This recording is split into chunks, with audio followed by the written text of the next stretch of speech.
This is Hydrogen Tap. I had a number of people sending me emails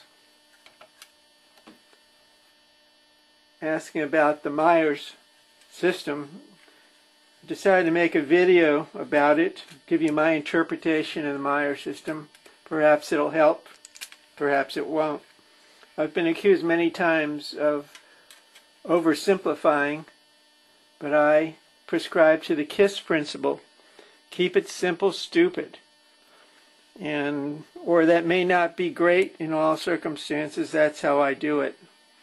Hope this will help. We're going to start off with 2 plates. We run positive on one side, negative on the other, attached to a battery. We put water and an electrolyte between it. Water does not conduct electricity. Water is an insulator, believe it or not. So what we do is put an electrolyte in it, and the case that I use is Li. So when you put a positive and negative electrode on either side, you get a discharge through the water, which in turn creates hydrogen on the negative side, oxygen on the positive side. That's as simple as it is. Simple as it is. Positive and negative, running through the water with an electrolyte, you get hydrogen. What Myers decided to do was, instead of conducting through the water, as we're doing, he decided to turn this into a capacitor. And how you do that is the reverse of what we're doing. He takes his plates, puts water between it. Since water does not conduct, it becomes or is an insulator. And he keeps putting power on the plates. The plates become a capacitor and charge up. There's a point in which the capacitor overloads, you could call that, or we can call it a saturation point, which you get a discharge across the plates. Through the water, you get hydrogen.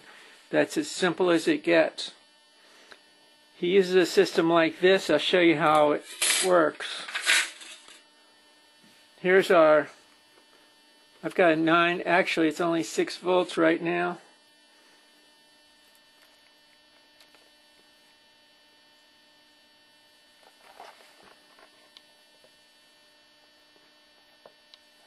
That's our battery on the left. On the right is the capacitor that I've got in here.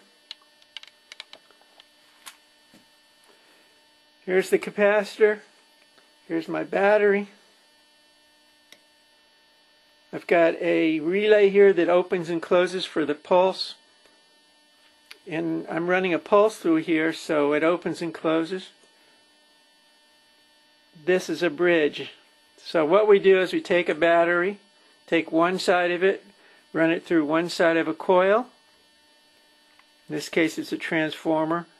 It goes through the other side of the coil, goes through one side of this relay, which is opening and closing, comes out the other side of the relay, goes to this bridge which irons the pulse out, and then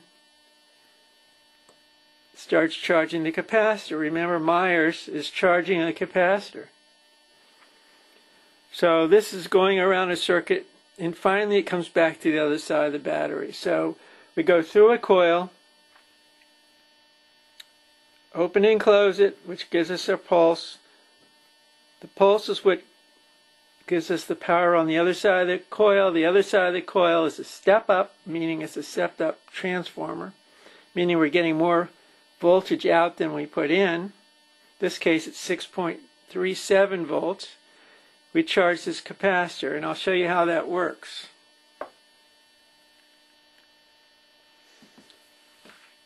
Here's our voltage on our battery.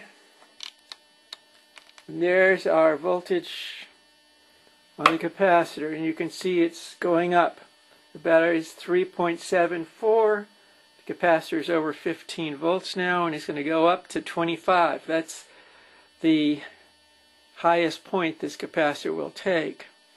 Again, from the battery, pulsing through a coil, which steps it up in voltage, through something to iron it out, which in this case is a bridge, and then it charges, call it a trickle charge, the capacitor, and you can see where we're at already. It's 23 volts. And essentially that's it. So why isn't everybody doing it? That's probably a great question. I have one answer for that, but I'm not going to pose that to you. And you can see we're at 24 volts already. Again, the Myers idea, my interpretation of the Myers idea.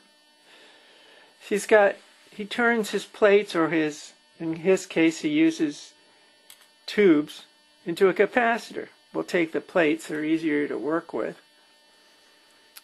We use an insulator between there, in this case water, which insulates, does not conduct. And he keeps charging like I'm doing there. Keeps charging the capacitor. And eventually, you can see we're at 24. Eventually it reaches saturation. You get a discharge through the water and you get hydrogen. That way we can put in less voltage and get a discharge. And that's how he's working it.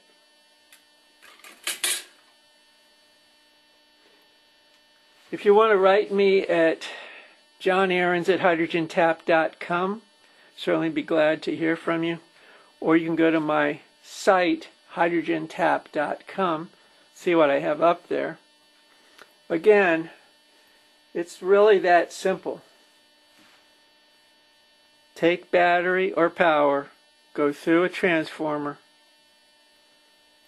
up it, pulse it, iron it out, charge a capacitor. In this case, the capacitor is the plates. The plates are in the water. The water works as an insulator until you get a breakdown in the insulator and you get a discharge. Discharge creates hydrogen. I hope I've helped. And certainly if you have any questions, I'd be glad to answer them. I'll discharge this and show you how quickly. Okay. And you can see what happens. From no voltage to voltage. There is one key thing you should note. This is voltage we're stepping up. We're not stepping up amperage. There's the key question. Why isn't everybody using this? That's your second key question. Does it work? Some people say they've done it. That's your next question.